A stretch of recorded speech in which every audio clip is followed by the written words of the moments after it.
Hello guys and welcome here. So in this video we are going to talk about the FISHERINV function inside of Microsoft Excel.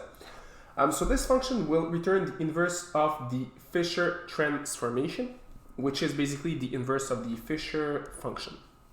So to be able to write this function, it's pretty simple. We only need one argument, which is the y.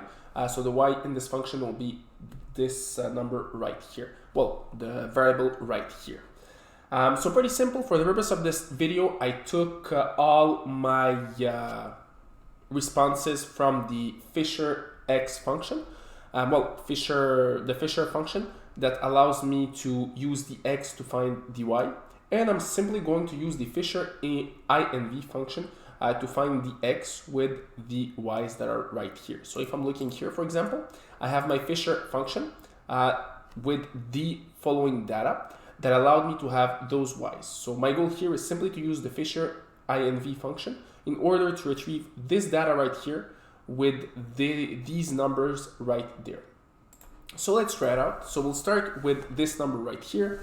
So the way to write down this function is pretty simple. We'll just write down equal, and then you can write down FISHERINV. And then we can select the Y that we want to work with.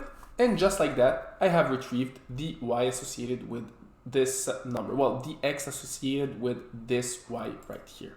So I can apply this function to all numbers that are right here.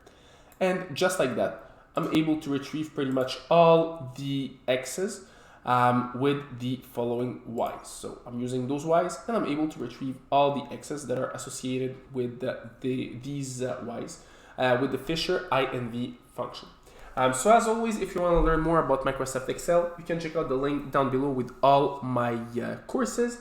And if you like this video, don't forget to leave a like, to subscribe, and see you in another of my videos.